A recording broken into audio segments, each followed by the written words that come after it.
दंष्ट्राकरालानि च ते मुखानि दृष्ट्वैव कालानलसन्निभानि दिशो न जाने न लभे च शर्म प्रसीद देवेश जगन्निवास।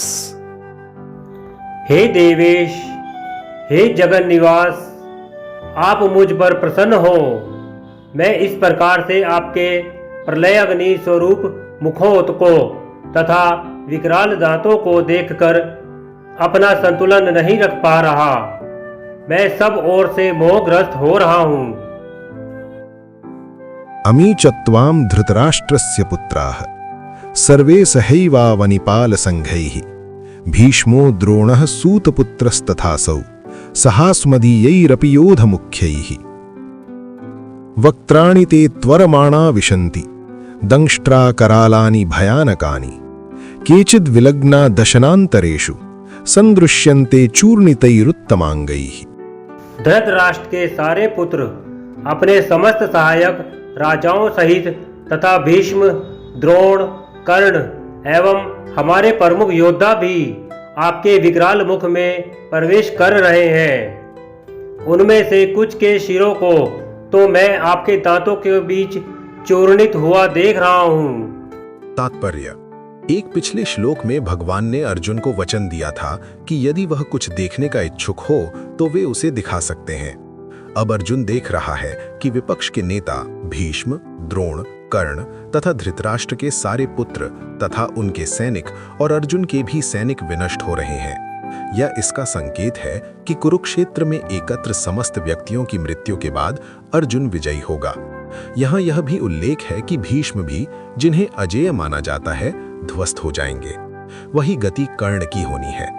न केवल विपक्ष के भीष्म जैसे महान योद्धा विनष्ट हो जाएंगे, अपितु अर्जुन के पक्ष वाले कुछ महान योद्धा भी नष्ट होंगे। यथा नदीनां बहवो अम्बुवेगाः समुद्रमेवाभिमुखा द्रवन्ति तथा तवामी नरलोकवीरा विशन्ति वक्त्राणि अभिविज्वलन्ति। जिस प्रकार नदियों की अनेक तरंगे समुद्र में प्रवेश करती हैं, उसी प्रकार ये समस्त महान योद्धा भी आपके प्रज्वलित मुखों में प्रवेश कर रहे हैं। यथा प्रदीप्तं ज्वलनं पतंगाः विशन्ति नाशाय समृद्धवेगाः तथैव नाशाय विशन्ति लोकाः तवापि वक्त्राणि समृद्धवेगाः। मैं समस्त लोगों को पूर्ण वेग से आपके मुख में उसी प्रकार प्रविष्ट होते देख रहा हूँ, जिस प्रकार पतंगे अपने विनाश के लिए प्रज्वलित अग्नि में कूद पड़ते हैं। लेलिह्यसे ग्रसमानः समन्तात् लोकान् समग्रान् वदनैर्ज्वलद्भिः तेजोभिरापूर्य जगत् समग्रं भासस्तवोग्राः प्रतपन्ति विष्णु। हे विष्णु, मैं देखता हूँ कि आप अपने प्रज्वलित मुखों से सभी दिशाओं के लोगों को निगले जा रहे हैं। आप सारे ब्रह्मांड को अपने तेज से आपूरित करके अपनी विकराल जुलसाती किरणों सहित प्रकट हो रहे हैं। आख्याहि मे को भवानुग्र रूपो नमोस्तुते देववर प्रसीद विज्ञातुमिच्छामि भवन्तमाद्यं नहि प्रजानामि तव प्रवृत्ति। हे देवेश, कृपा करके मुझे बतलाइए कि इतने उग्र रूप में आप कौन हैं। मैं आपको नमस्कार करता हूँ। कृपा करके मुझ पर प्रसन्न हो। आप आदि भगवान हैं। मैं आपको जानना चाहता हूँ, क्योंकि मैं नहीं जान पा रहा हूँ कि आपका प्रयोजन क्या है।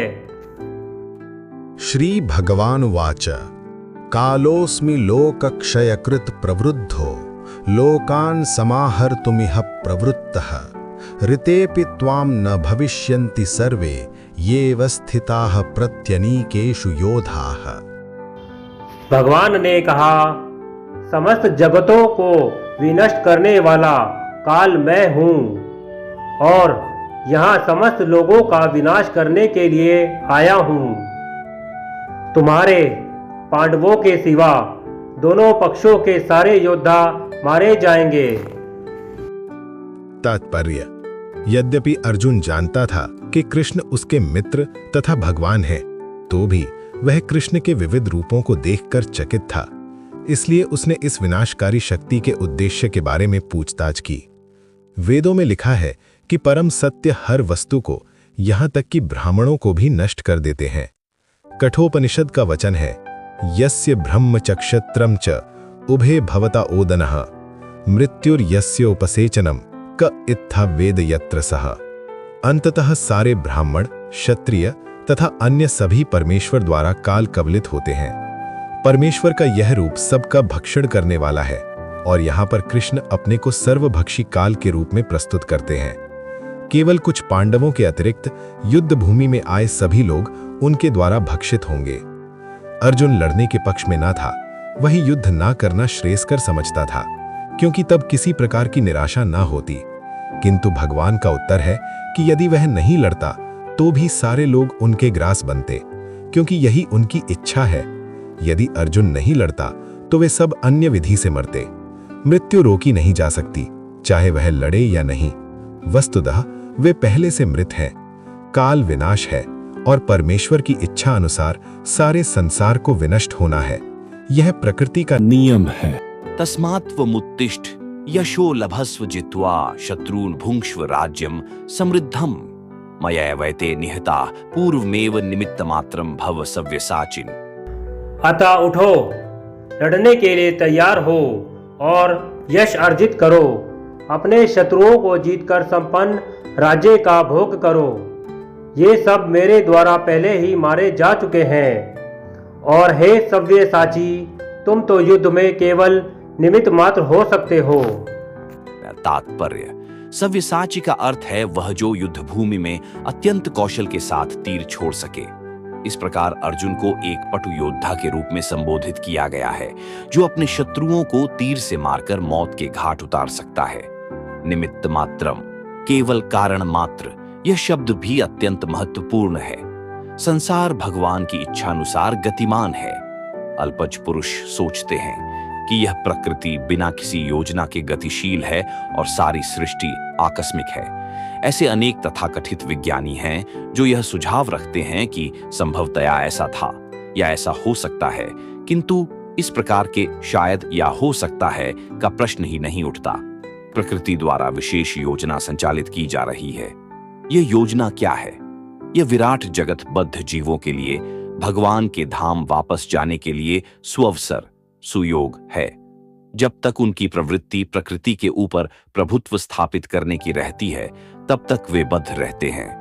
किंतु जो कोई भी परमेश्वर की इस योजना, इच्छा को समझ लेता है और कृष्ण भावनामृत का अनुशीलन करता है, वह परम बुद्धिमान है। दृश्य जगत की उत्पत्ति तथा उसका संहार ईश्वर की परम अध्यक्षता में होता है।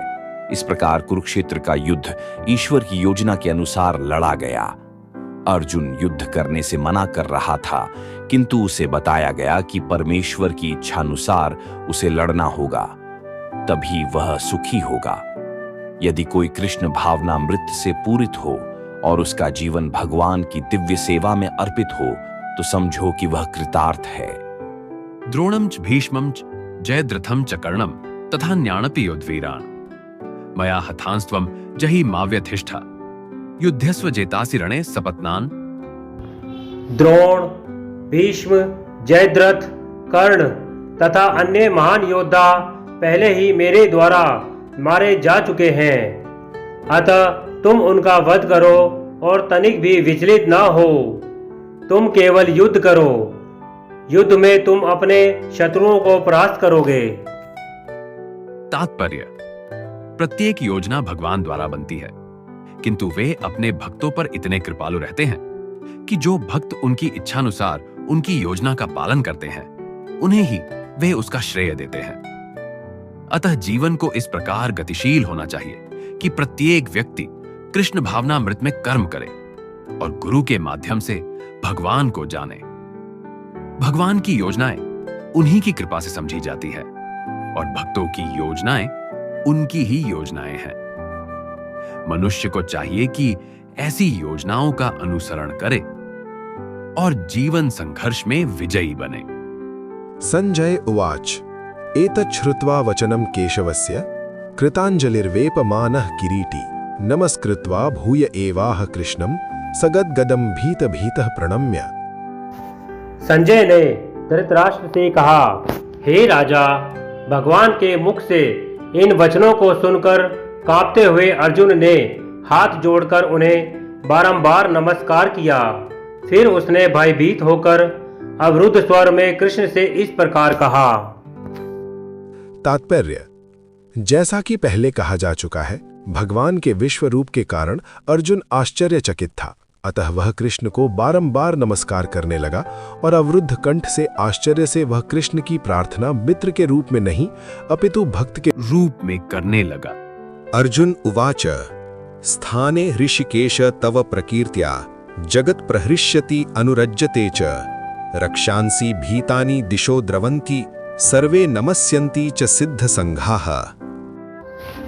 अर्जुन ने कहा, हे ऋषिकेश, आपके नाम के श्रवण से संसार हर्षित होता है और सभी लोग आपके प्रति अनुरक्त होते हैं। यद्यपि सिद्ध पुरुष आपको नमस्कार करते हैं, किंतु असुरगण भयभीत हैं और इधर उधर भाग रहे हैं। यह ठीक ही हुआ है। तात्पर्य: कृष्ण से कुरुक्षेत्र युद्ध के परिणाम को सुनकर अर्जुन प्रबुद्ध हो गया और भगवान के परम भक्त तथा मित्र के रूप में उनसे बोला कि कृष्ण जो कुछ करते हैं वह सब उचित है। अर्जुन ने पुष्टि की कि कृष्ण ही पालक हैं और भक्तों के आराध्य तथा अवांछित तत्वों के संहार करता है। उनके सारे कार्य सबों के लिए समान रूप से शुभ होते हैं। यहाँ पर अर्जुन यह समझ पाता है कि जब युद्ध निश्चित रूप से होना था तो अंतरिक्ष से अनेक देवता, सिद्ध तथा उच्चतर लोकों के बुद्धिमान प्राणी युद्ध को देख रहे थे, क्योंकि युद्ध में कृष्ण उपस्थित थे।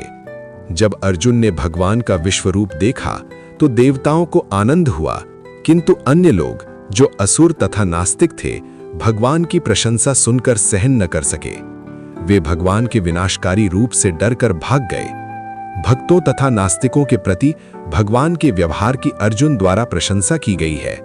भक्त प्रत्येक अवस्था में भगवान का गुणगान करता है, क्योंकि वह जानता है कि वे जो कुछ भी करते हैं वह सबों के हित में है।